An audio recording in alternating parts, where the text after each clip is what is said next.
The hospital room smelled of antiseptic and stale coffee when Grace Abbott walked in for her first shift on the private floor, completely unaware that the man unconscious in bed 7 would become the only person she would ever truly love.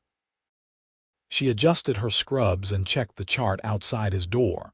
Sebastian Jennings, age 32, automobile accident 3 weeks prior, severe head trauma, coma for 18 days, awake now but with significant memory loss. No family contacts listed. She frowned at that detail. Everyone had someone, didn't they? Grace pushed open the door quietly, expecting to find him sleeping. Instead, dark eyes met hers from across the room. He was sitting up slightly, staring at his hands like they belonged to a stranger. "Hi," she said softly, approaching the bed. "I'm Grace. I'll be your nurse for the next few shifts." He looked at her and something flickered across his face. Confusion, maybe, or fear. "I don't know who I am." His voice was rough from disuse, but there was something compelling about it. Grace had been a nurse for 5 years, long enough to develop a professional distance from her patients. But something about the lost look in his eyes made her heart constrict. "Your name is Sebastian," she said gently, checking his vitals. "You were in a car accident. The doctors say your memory should come back, but it might take time." Sebastian. He tested the name, rolling it around in his mouth like an unfamiliar food. "It doesn't feel like mine." "Give it a few days," Grace said, making notes on her tablet. "Your brain went through a lot of trauma. It needs time to heal." "Do I have family? Why isn't anyone here?" Grace hesitated. She had wondered the same thing. The admitting paperwork listed no emergency contacts, no next of kin, just a lawyer's name and number, which seemed odd. "I'm not sure, but I'm here and I'll take good care of you." He nodded slowly, then winced. "My head feels like someone took a sledgehammer to it. I'll get you some pain medication." Grace headed for the door, but his voice stopped her. "Grace," she turned back. "Thank you for being here." Something warm bloomed in her chest. "That's what I'm here for." Over the next few days, Grace found herself spending more time in Sebastian's room than strictly necessary. He was a model patient, never complaining, always polite. But there was a loneliness to him that tugged at something deep inside her. He had no visitors. The lawyer had called once, spoken to the doctors, but never came by.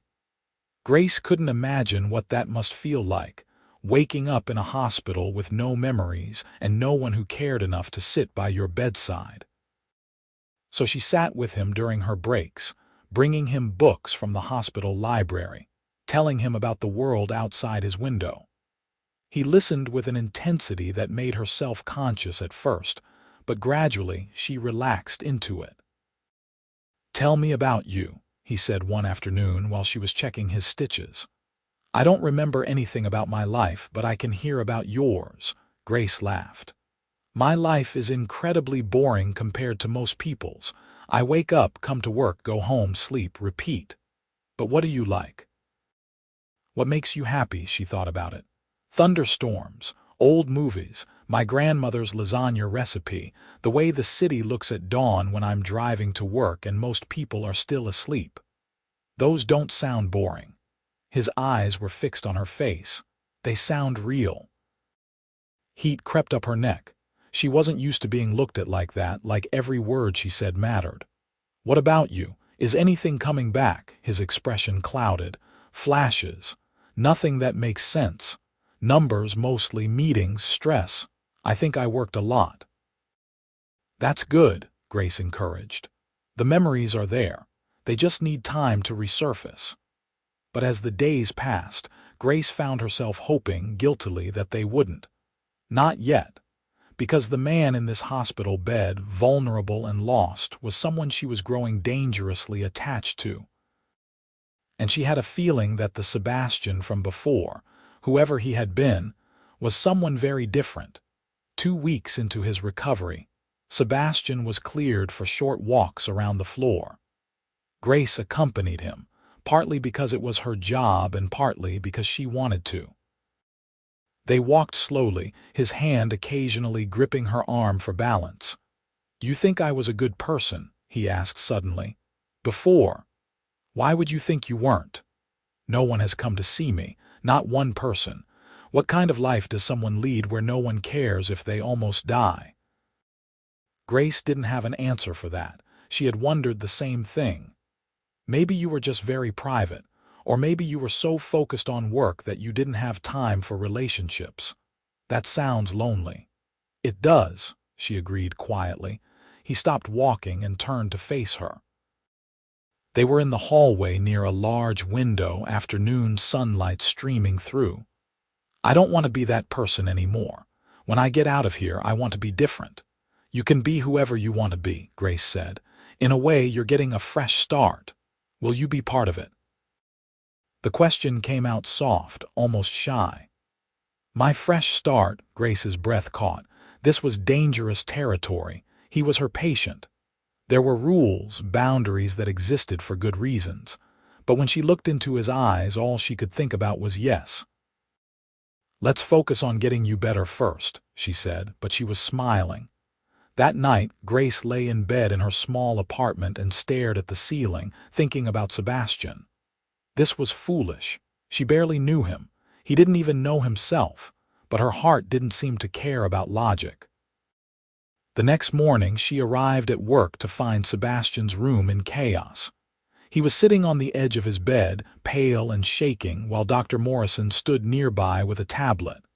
"What's wrong?" Grace rushed over. "We found his records," Dr. Morrison said. "His full records." Sebastian looked up at her, and the expression on his face made her stomach drop. "I'm not a good person, Grace." "What are you talking about?" Dr. Morrison handed her the tablet. Grace scanned the information, her eyes widening. Sebastian Jennings, founder and CEO of Jennings Maritime Industries. Net worth estimated at $4.3 billion. Known for aggressive business tactics and hostile takeovers. Notoriously private. No public relationships. Reputation for being ruthless in business dealings. "A billionaire," she said faintly. "I destroyed companies," Sebastian said, his voice hollow. "That's what the articles say. I bought them, stripped them, sold off the pieces. People lost their jobs because of me." "You don't remember any of that," Grace pointed out, setting down the tablet. "Does it matter? I still did it. Doctor." Morrison cleared his throat.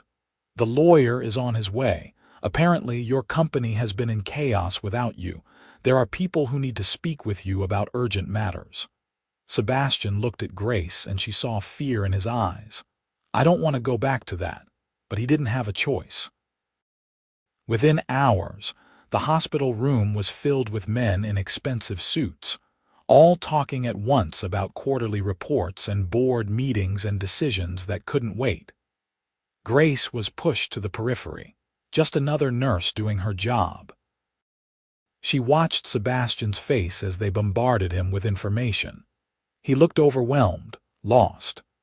When his eyes found hers across the room, she tried to give him a reassuring smile, but she wasn't sure he saw it. A woman in a sharp gray suit approached Grace. "We'll be transferring Mr. Jennings to a private facility tomorrow, one that's better equipped for his needs." "He's recovering well here," Grace said, more sharply than she intended. The woman's expression was cool. "Mr. Jennings requires specialized care and privacy." "I'm sure you understand." Grace understood perfectly. She was being dismissed. That evening, after the entourage had finally left, Grace went to Sebastian's room. He was alone, staring out the window at the city below. "Hey," she said softly. He turned, and the relief on his face was palpable. "I thought you'd gone home." "Not yet." She came to stand beside him. "How are you feeling?" "Like I've been sentenced to return to a life I don't want." He ran a hand through his hair, a gesture of frustration. "They're moving me tomorrow to some fancy place with round-the-clock private care." "That might be good for you. Better facilities, more specialized treatment." Will you be there? Grace's heart clenched. No, I work here. He turned to face her fully. Then I don't want to go. Sebastian, you need proper care, your recovery. I don't care about any of that. His voice was intense. These past few weeks with you, they've been the best part of waking up to this nightmare. You made me feel human, not like some billionaire monster who ruins lives. You're not a monster, Grace said firmly. You made hard business decisions. That doesn't define who you are. How do you know? Maybe that's exactly who I am. Because I've spent every day with you for weeks. I've seen how kind you are to the orderlies, how you always say thank you, how you asked me to buy coffee for the janitor because you noticed he looked tired. That's who you are. Sebastian stepped closer and Grace's breath caught. Grace, I know this is complicated. I know I'm your patient and there are rules. But I need to tell you this before they take me away tomorrow. I think I'm falling in love with you.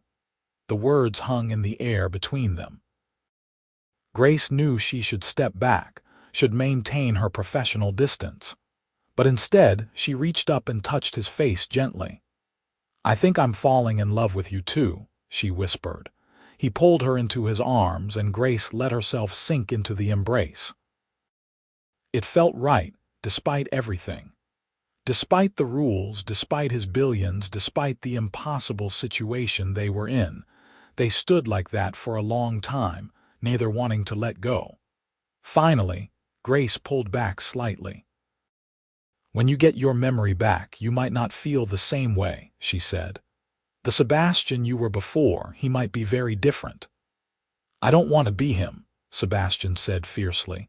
Whatever I was before, I want to leave it behind. I want to be the person I am with you. Grace wanted to believe that was possible.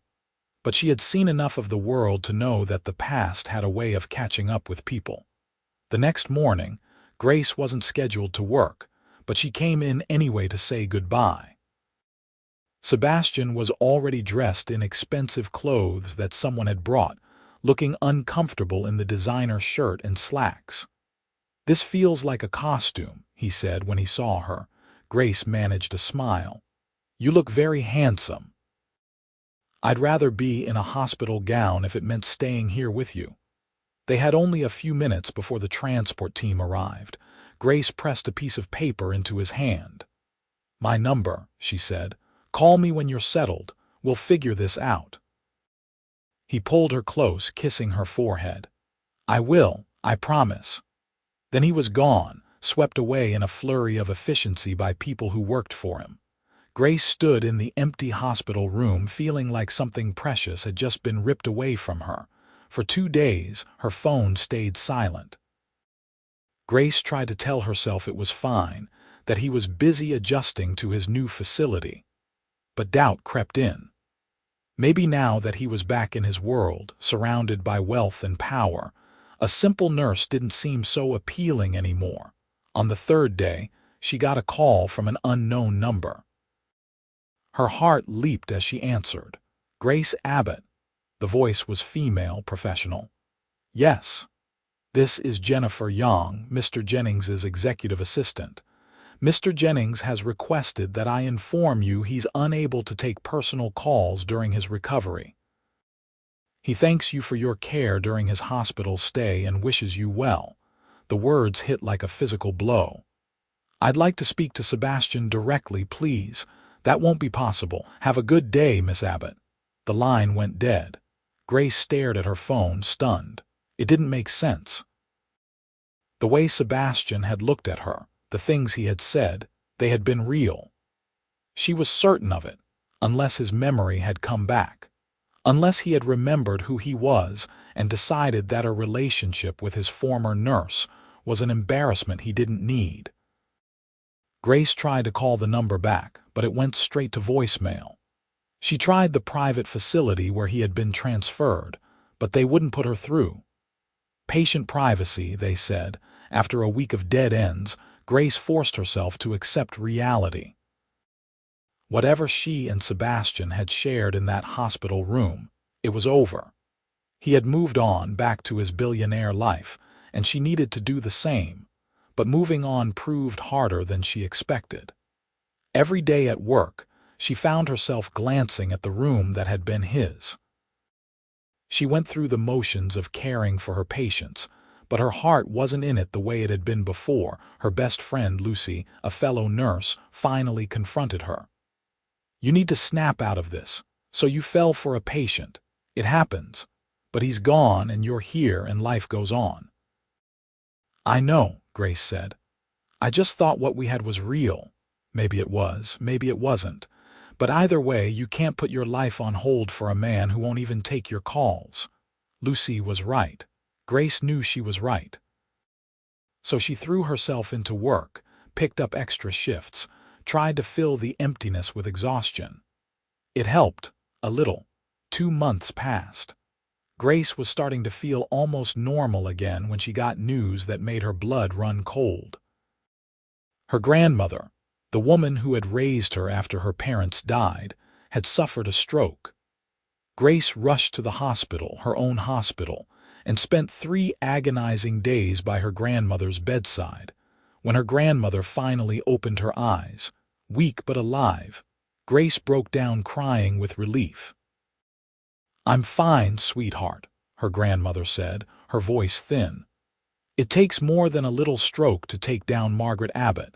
But the medical bills were mounting, and Grace's grandmother didn't have insurance that covered everything.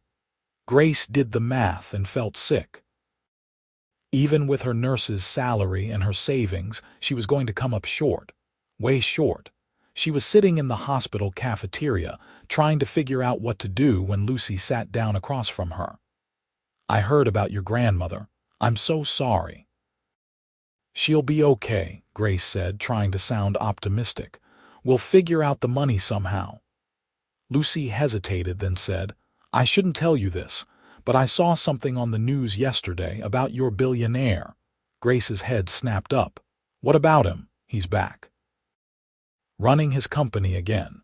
They say his memory came back about a month ago. There was this big press conference about his triumphant return." Lucy's expression was sympathetic. "I guess that's why he ghosted you. He remembered his old life and decided you didn't fit." The word stung, even though Grace had already come to that conclusion herself. It doesn't matter. That's in the past. But later, alone in her apartment, Grace allowed herself to look up the news coverage. There he was, Sebastian Jennings, looking polished and powerful in an expensive suit, addressing a room full of reporters. He looked nothing like the vulnerable man she had cared for. This Sebastian was confident, commanding, every inch the billionaire CEO. She watched him speak about company initiatives and market strategies, and tried to reconcile this man with the one who had told her about wanting a fresh start. They seemed like 2 different people. Grace was about to close her laptop when something caught her attention. A reporter asked, "Mr. Jennings, you were out of commission for several months. Are there any personal changes in your life we should know about?" Sebastian's expression flickered, just for a moment. "My priorities have shifted. I've realized that business isn't everything. But my personal life will remain private." It was a non-answer, but something about the way he said it made Grace's heart ache. She slammed the laptop shut. This was ridiculous. She needed to stop torturing herself and focus on what mattered, her grandmother. Over the next few weeks, Grace worked herself to the bone, taking every shift she could get. Her grandmother was recovering slowly, but the bills kept coming. Grace started looking into second jobs, maybe picking up shifts at another hospital on her days off. She was grabbing coffee at a shop near the hospital, exhausted after a double shift, when she literally collided with someone coming through the door. "I'm so sorry," she started to say, then stopped. Sebastian stood there, looking down at her with an expression she couldn't read. He looked different from the man on TV, more tired. There were dark circles under his eyes. "Grace," he said, and just hearing him say her name made her knees weak. "What are you doing here?" The words came out harsher than she intended. "Can we talk, please?" Grace glanced around the crowded coffee shop. I don't think that's a good idea. 5 minutes. That's all I'm asking. Against her better judgment, Grace followed him outside to a quiet area down the street. They stood facing each other, and suddenly Grace didn't know what to say. Sebastian spoke first. I know you must hate me. I know I disappeared without explanation, but I need you to understand why. Your assistant made it pretty clear. You got your memory back and decided a nurse wasn't worth your time. He flinched. That's not what happened. Yes, my memory came back, all of it. And when it did, I remembered the person I used to be. The ruthless, cold person who put business above everything. And I realized something that terrified me. What? Grace asked, despite herself. I realized that the man I had been would destroy the best thing that ever happened to him. You. I knew if I stayed in your life, I'd hurt you. I'd get pulled back into that world, and I'd become that person again, and you'd end up hating me. So I thought the kindest thing I could do was let you go. Grace stared at him. You didn't even give me a choice. I know, it was cowardly. Sebastian ran a hand through his hair. But Grace, every day for the past 2 months I've thought about you. Every single day. I've tried to move on, to focus on work, to be the CEO everyone expects me to be. But nothing feels right without you. So what changed? Why are you here now? Because I hired someone to check on you, to make sure you were okay. He had the grace to look ashamed. I know that sounds creepy, but I needed to know you were happy. And when I found out about your grandmother, about the medical bills, about you working yourself into the ground, you had no right, Grace said angrily. You don't get to walk away and then spy on me. You're right, I don't, but I couldn't just do nothing. Grace, let me help with the medical bills. Absolutely not. You're being stubborn. I'm being independent. I don't need your money, Sebastian. I never wanted your money, I just wanted you. Her voice broke on the last word. Sebastian stepped closer. You still have me if you want me. I know I messed this up spectacularly. I know I hurt you. But these past 2 months have shown me that I can't be the person I want to be without you. You make me better. You make me want to be better. Grace wanted to believe him. God, she wanted to, but she was afraid. What happens when the pressures of your life come back? When being with me becomes inconvenient or complicated? Then we figure it out together. Grace, I'm not saying this will be easy. My life is complicated. There will be press and scrutiny and people who think we don't make sense together. But I don't care about any of that. I love you. I've loved you since you sat by my hospital bed and told me about thunderstorms. Tears were streaming down Grace's face now. I love you too, but I'm scared. So am I, Sebastian admitted. I'm terrified. But I'd rather be terrified with you than safe without you. Grace let him pull her into his arms, and it felt like coming home. They stood there on the street, holding each other while the world moved around them. Finally, Grace pulled back. If we do this, we do it right. No more disappearing. No more making decisions for me without asking. We communicate, even when it's hard. Deal, Sebastian said immediately. And Grace, about your grandmother's bills, no. Just listen. Not as your boyfriend, not as someone trying to buy your affection, but as someone who has more money than he could spend in 10 lifetimes and no one to spend it on who matters. Let me do this one thing, please. Grace wanted to argue, but the weight of the medical debt had been crushing her. And Sebastian was right. He had the money and it would barely make a dent in his fortune. But more than that, she saw in his eyes that this mattered to him, that being able to help her mattered. Okay, she said quietly, but I'm paying you back. Like hell you are. Sebastian, how about this? He interrupted. You let me pay the bills and in exchange you agree to move in with me. Grace blinked. That's not exactly a fair exchange, isn't it? I get to wake up next to you every day. Sounds like I'm getting the better end of the deal. Despite everything, Grace laughed. You're ridiculous. Is that a yes? She thought about her tiny apartment, about the long commute to work, about coming home to an empty space every night. Then she thought about waking up with Sebastian, about building a life together. "It's a yes," she said. The smile that broke across his face was worth everything. The next few months were an adjustment.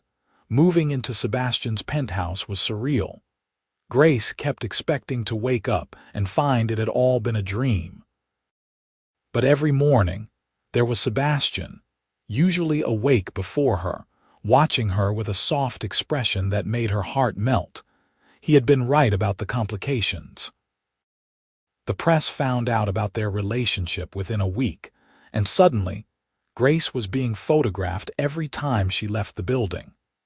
There were articles speculating about who she was, why a billionaire would be dating a nurse, whether she was a gold digger. It was overwhelming and invasive and deeply unpleasant. Grace nearly broke down after a particularly vicious tabloid article that claimed she had seduced Sebastian while he was vulnerable and amnesiac. Sebastian found her crying in their bedroom and gathered her into his arms. "We can sue them for libel. My lawyers know," Grace said. "That will just make it bigger news. We ignore it. I hate that they're saying these things about you. They don't know me. Their opinion doesn't matter." Grace wiped her eyes. "But Sebastian, maybe we should cool things down for a while, just until the interest dies down." "Absolutely not." His voice was firm. "I'm not hiding you. I'm not pretending you're not the most important person in my life. If they want to write garbage, let them. Eventually, they'll get bored and move on." He was right. After a few weeks, the interest died down to a dull background noise. Grace learned to ignore the cameras, to hold her head high when she walked into work. Her colleagues at the hospital had mixed reactions. Some were supportive, happy for her. Others were jealous or suspicious. But Grace kept doing her job, kept being the same person she had always been, and gradually things normalized. Sebastian, meanwhile, was making changes at his company. Grace watched him wrestle with the legacy of his former self, trying to figure out how to be a successful CEO while also being a good person. One night over dinner, he told her about a company he had acquired years ago, before the accident. "I broke it apart and sold the pieces. 300 people lost their jobs. I never thought about them as real people, just numbers on a balance sheet." "That was before," Grace said gently. "But those people are still affected by what I did. Their lives are still disrupted." Sebastian set down his fork. "I've been thinking about trying to make it right. Maybe starting a fund to help people who lost their jobs due to corporate takeovers. Not just mine, but anyone in that situation." Grace reached across the table to take his hand. "I think that's a wonderful idea." "You don't think it's just empty guilt?" "I think it's taking responsibility and trying to do better. That's all any of us can do." Sebastian launched the fund a month later. It was a massive undertaking, involving lawyers and financial advisors and a whole team of people. But he threw himself into it with the same intensity he brought to everything. Grace watched him work and fell more in love with him every day. This was the man she had seen in that hospital room, the one who wanted to be better. He was finally allowing that person to exist in the real world. 6 months after they reunited, Sebastian took Grace to dinner at an expensive restaurant overlooking the city. She wore a dress he had bought her, something she was still getting used to. Sebastian loved buying her things, and while Grace didn't need designer clothes and expensive jewelry, she had learned to accept the gifts gracefully. It was his way of showing love. They were halfway through dessert when Sebastian reached across the table and took her hand. "Grace, I need to tell you something." She looked up, concerned by his serious tone. "What is it?" "When I woke up in that hospital room with no memories, I was terrified.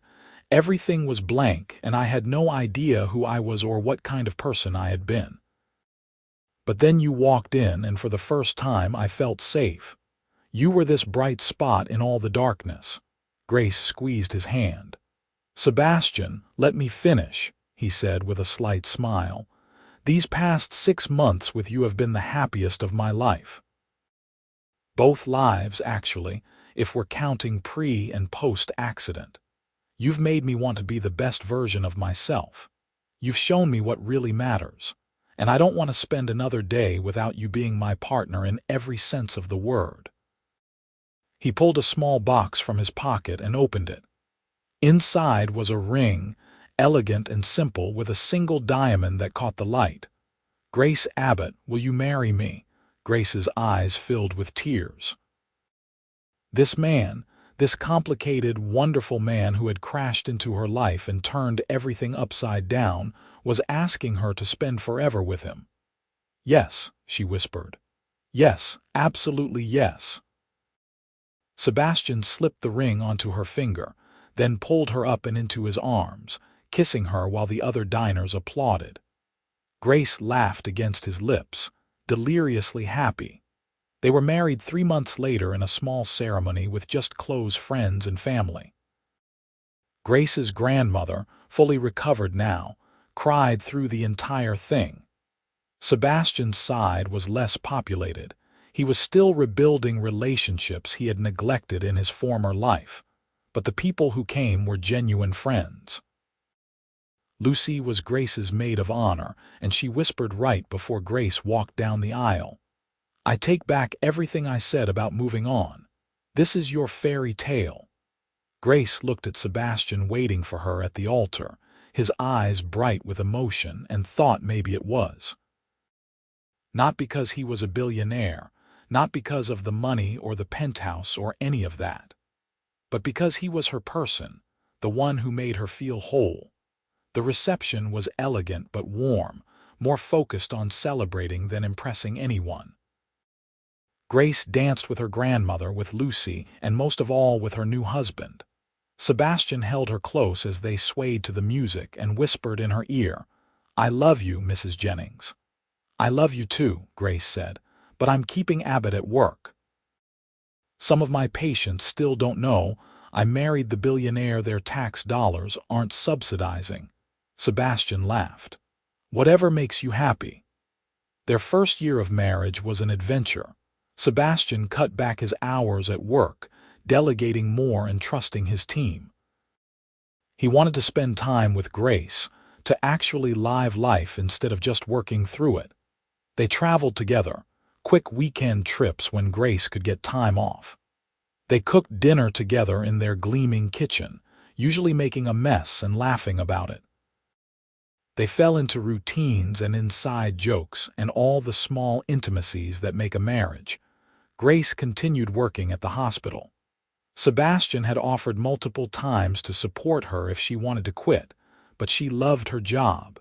She loved helping people. Though she did cut back to 3 days a week, allowing herself more time for other things. One of those things was the foundation they started together, combining Sebastian's fund for displaced workers with a broader mission to support healthcare access for low-income families. Grace used her experience as a nurse to guide their initiatives, while Sebastian brought his business acumen to make sure the foundation was sustainable and effective. Working together on the foundation showed Grace new sides of Sebastian. His strategic mind, his ability to see solutions where others saw problems, his genuine desire to make a difference. He was still learning how to balance his drive with compassion, but he was trying. Every day, he was trying. One evening, about 18 months into their marriage, Grace found Sebastian in his study, staring at his computer with a strange expression. "Everything okay?" she asked. He looked up, and there were tears in his eyes. "I just got an email from a woman named Patricia. She was one of the people who lost their job when I broke up Morrison Technologies 5 years ago. She's been struggling since then, couldn't find work in her field. But our fund helped her get retrained, and she just got hired at a new company. She wrote to thank me." Sebastian's voice broke. She thanked me, Grace. After I ruined her life, she thanked me for helping her get back on her feet. Grace came around the desk and wrapped her arms around him. You're making amends. It doesn't erase what happened, but it matters. I wish I could go back and change things. Make different choices. But if you had, we might never have met, Grace pointed out. Not in the way we did. Maybe you needed to hit rock bottom, literally and figuratively, to become who you were meant to be. Sebastian pulled her into his lap, holding her tight. How did I get so lucky to find you? I think I was the lucky one.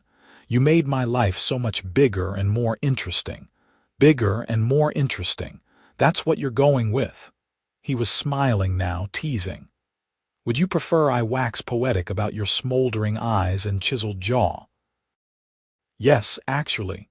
Please do that. Grace laughed and kissed him. These moments, the quiet ones where they could just be themselves, were her favorite. The money and the penthouse and the lifestyle were all fine, but this connection was what made everything worthwhile. 2 years into their marriage, Grace started feeling tired all the time. At first, she blamed it on work, on the foundation, on their busy life. But when the fatigue persisted, Sebastian insisted she see a doctor. The news that came back changed everything. Grace was pregnant. She told Sebastian over breakfast on a Saturday morning, sliding the positive test across the table. He stared at it for a long moment, then looked up at her with wonder in his eyes. We're having a baby, Grace nodded, unable to speak past the lump in her throat. Sebastian was around the table in seconds, pulling her up and spinning her around, laughing with pure joy. We're having a baby, Grace. We're going to be parents.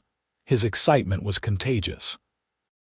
Grace had been nervous about how he would react. They had talked about kids eventually, but hadn't been actively trying. But seeing his happiness erased all her doubts. The pregnancy was relatively smooth, though Grace had to cut back even more on work as she got bigger. Sebastian was attentive to the point of being overbearing, constantly worrying about her health and comfort. I'm pregnant, not made of glass, Grace said one day when he tried to carry her up the stairs. I know. But you're carrying the most precious thing in my world, so humor me. How could she argue with that? Their daughter was born on a Tuesday morning in October, after 12 hours of labor that Sebastian swore took years off his life. He held Grace's hand through all of it, whispering encouragement, wiping her forehead, being exactly what she needed. When the nurse placed their daughter in Grace's arms, Sebastian looked at them both with tears streaming down his face. She's perfect, he whispered. You're both perfect. They named her Sarah, and she had Sebastian's dark hair and Grace's green eyes. From the first moment, she had her father wrapped around her tiny finger. Watching Sebastian with their daughter was a revelation. He was gentle and patient, changing diapers and doing midnight feedings and singing off-key lullabies. This man, who had once been known as ruthless and cold, melted into a puddle at the sight of his daughter's smile. Grace's grandmother visited often, delighted to be a great-grandmother. I told you, she said to Grace one day while Sebastian was playing on the floor with Sarah. I told you he was one of the good ones. You never said that, Grace protested, laughing. Well, I thought it very loudly. Same thing. Life settled into a new rhythm. Grace took an extended leave from the hospital, wanting to be home with Sarah during her first year. Sebastian restructured his schedule to work from home 2 days a week. They hired a nanny to help, but both of them were hands-on parents, refusing to let others do all the work. The foundation continued to grow, making real differences in people's lives. Sebastian received several awards for his philanthropic work, but the one he was most proud of was being named Father of the Year by a parenting magazine. He framed it and hung it in his office, much to Grace's amusement. When Sarah was 2, Grace went back to work part-time. She missed nursing, missed helping people, but she made sure her schedule allowed plenty of time for her family. One night, after they had put Sarah to bed, Sebastian and Grace sat on their balcony, looking out at the city lights. "You ever think about how different things could have been?" Grace asked.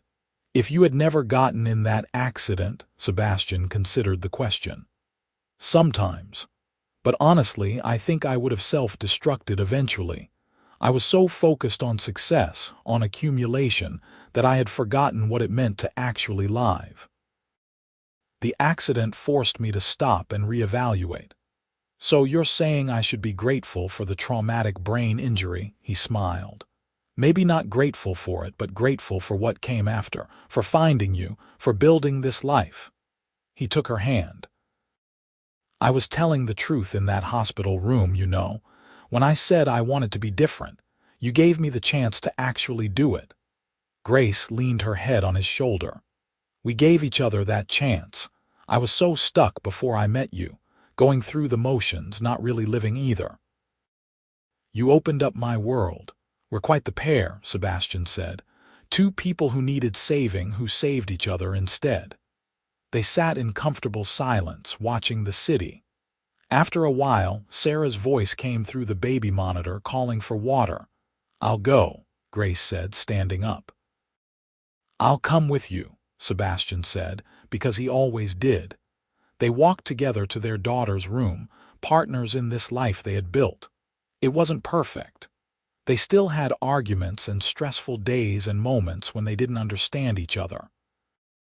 But they had love, deep and real and honest, and for both of them that was everything. 3 years later, Sebastian came home from work looking nervous. Grace, who was helping Sarah with a coloring project at the kitchen table, looked up with concern. "What's wrong?" "Nothing's wrong, exactly." Sebastian set down his briefcase. "But I need to talk to you about something." Grace's heart skipped. That tone usually meant big news. "Sarah, sweetheart, why don't you go play in your room for a bit?"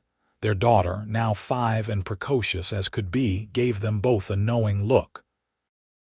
"Are you and Daddy fighting?" "No, baby," Sebastian said, scooping her up for a kiss. "We just need to have a grown-up conversation." Once Sarah had scampered off, Grace turned to Sebastian. "Okay, you're making me nervous. What is it?" "I've been thinking about stepping back from the company." "Not completely, but significantly. Promoting someone else to CEO and moving into more of a chairman role." Grace blinked. "That's huge. Are you sure?" "I'm sure."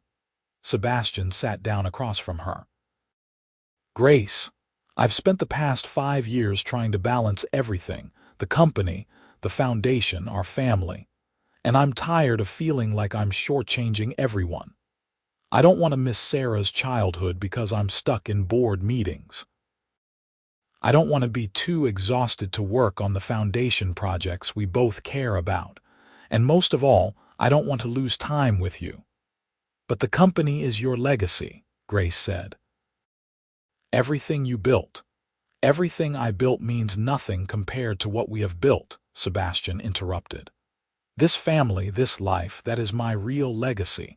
The company will be fine without me running it day to day. But Sarah needs her father. You need your husband. And I need to be present for both of you." Tears filled Grace's eyes. "Are you absolutely sure this is what you want?" "I have never been more sure of anything." Sebastian took her hands. "Except maybe marrying you. That was also a pretty solid decision." Grace laughed through her tears. "Okay. If this is what you want, then I support you 100%. The transition took several months, but eventually Sebastian stepped back from day-to-day operations. He stayed involved with major decisions and strategy, but he was no longer chained to his desk 12 hours a day. The change in him was remarkable. He was more relaxed, more present. He started coaching Sarah's soccer team. He took up painting, something he had apparently done before the accident but abandoned. He and Grace traveled more, sometimes just the two of them, sometimes as a family. On their 7th anniversary, Sebastian planned a surprise. He took Grace back to the hospital where they had met, which had been renovated since then but still held memories. "Why are we here?" Grace asked as they walked through the lobby. "Because this is where my life really began," Sebastian said. "I wanted to remember that." They went up to the floor where his room had been, though it looked different now. Sebastian stopped outside what would have been his room. 7 years ago, I woke up in a bed right about here with no idea who I was. I was terrified and alone, and then you walked in." He turned to face her. "You saved me, Grace. Not just medically, but in every way that matters. You saw something worth saving when I was at my lowest. And you gave me a reason to be better." "Sebastian," Grace whispered, overcome. "I know I tell you I love you every day, but I wanted to say it here where it all started. I love you, Grace Abbott Jennings. You are the best thing that ever happened to me, and I will spend the rest of my life trying to deserve you." Grace pulled him into a kiss, not caring that they were in a hospital hallway. When they broke apart, she was smiling through tears. "You already deserve me," she said. "Because you chose to be better. You chose love. That was all you, Sebastian." "We chose it together," he corrected. They stood there for a moment in the place where their story had begun, thinking about how far they had come. Later that night, back home with Sarah asleep and the city quiet around them, Grace and Sebastian lay in bed talking. It was something they did often, these late-night conversations about everything and nothing. "Do you think Sarah will understand someday?" Grace asked. "About how we met, about everything that happened. I think she'll understand that love stories don't always start conventionally," Sebastian said, "and that sometimes the best things come from the worst situations. We should write it all down for her," Grace suggested. "The whole story. So when she's older she can read it and know." "What would we call it?" Sebastian mused. "The Billionaire and the Nurse. Too cliché," Grace laughed. "How about just the truth, our truth?" "I like that." They never did write it down, at least not formally. But over the years, they told Sarah stories. About the hospital room and the amnesia, about Sebastian's return to his old life, and how they found their way back to each other. They told her about the importance of second chances and choosing to be better. Sarah grew up kind and compassionate, volunteering at the foundation from the time she was old enough to help. She saw firsthand what it meant to use privilege responsibly, to give back, to care about others. When she was 10, she asked her father, "Do you ever wish you could remember everything from before the accident?" Sebastian thought about it carefully. "Sometimes I'm curious," he admitted. "But no, I don't wish for it. Because that life, the one I had before, it wasn't really living. It was just existing. Your mother taught me the difference." As the years passed, Grace and Sebastian's love only deepened. They weathered challenges together. Sebastian's mother reaching out after years of estrangement and the difficult process of reconciliation. Grace's health scare that turned out to be nothing but terrified them both. The normal ups and downs of marriage and parenting and life. Through it all, they held onto each other. On hard days, they remembered the hospital room where they had first fallen in love. They remembered the choice they had made to fight for their relationship despite the obstacles, and they chose each other, again and again. When Sarah graduated from high school, top of her class, and headed to college to study public health, both Grace and Sebastian cried. Their little girl was growing up, moving on to her own adventures. "We did good," Grace said, watching Sarah celebrate with her friends. "We did great," Sebastian corrected, pulling her close. "Just like everything else we've done together." For their 15th anniversary, Sebastian surprised Grace with a renewal of their vows. It was small and intimate, just family and close friends held in the garden of their home. As Grace walked toward him, Sebastian felt the same rush of emotion he had felt the first time. This woman, who had seen him at his most vulnerable and loved him anyway, who had built a life with him, who had given him everything that mattered. They spoke their vows again, meaning them even more than they had the first time.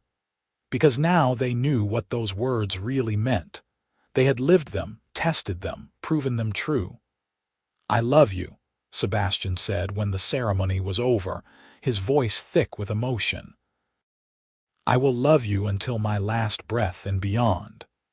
"I love you too," Grace said. "My unexpected miracle." Because that was what they were to each other. Miracles born from tragedy, love found in the most unlikely place, two people who saved each other and built something beautiful. Later, at the reception, Sarah gave a toast. "My parents have the most romantic story," she said. "My mom literally healed my dad's broken brain and heart, and my dad became the man my mom always saw in him. They chose each other when everything was telling them not to. They chose love. And they taught me that is what matters most in life, not money or success or what other people think, but love, real and honest and brave." There was not a dry eye in the house. That night, as Grace and Sebastian Slow danced under the stars in their garden, he whispered in her ear, "Thank you." "For what?" "For walking into that hospital room. For seeing me, really seeing me when I was lost. For giving me a reason to find myself. For loving me." Grace pulled back to look at him. "You did the same for me. I was just going through the motions before you. You reminded me what it means to really live." They kissed, soft and sweet, a promise and a celebration all at once.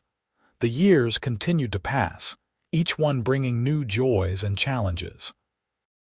Grace eventually retired from nursing, focusing full-time on the foundation, which had grown to operate in multiple states. Sebastian remained semi-retired, providing guidance but letting younger minds drive the company forward. They traveled extensively, making up for lost time. They became grandparents when Sarah had twins, and Sebastian proved to be just as besotted with his grandchildren as he had been with his daughter. On their 25th anniversary, Grace found Sebastian sitting on their balcony, the same one where they had spent countless evenings over the years. "What are you thinking about?" she asked, settling into the chair beside him. "How different my life would be if I had never gotten in that car," Sebastian said. "If I had never hit my head, never lost my memory, never ended up in that hospital room. Do you regret it? The accident?" "How can I regret something that led me to you?" Sebastian reached for her hand. "I lost my memory, but I found my life. I found you. I found meaning and purpose and love. The cost was worth it." Grace squeezed his hand. "I used to think I was just doing my job when I took care of you. Just being a good nurse. But looking back, I think we were always meant to find each other, however it happened." "Fate?" Sebastian asked with a slight smile. "Maybe, or maybe just dumb luck. Does it matter? Not even a little bit." They sat together as the sun set over the city, two people who had found each other in the darkness and built a life in the light. It had not always been easy. There had been obstacles and doubts and moments when they had to fight for what they had. But they had never stopped fighting, never stopped choosing each other. That was what love was, Grace thought. Not the fairy tale beginning, but the choice to keep showing up, keep trying, keep believing in each other. She and Sebastian had built something real and lasting, something that had weathered every storm. "I love you," she said, the words as natural as breathing after all these years. "I love you too," Sebastian replied. "Always have, always will."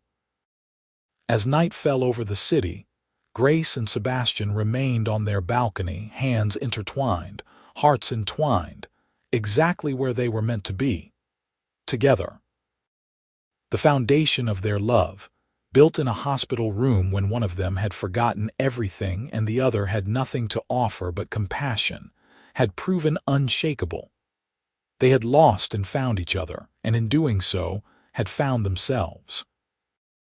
It was not the story either of them would have written for themselves, but it was theirs, messy and complicated and absolutely perfect.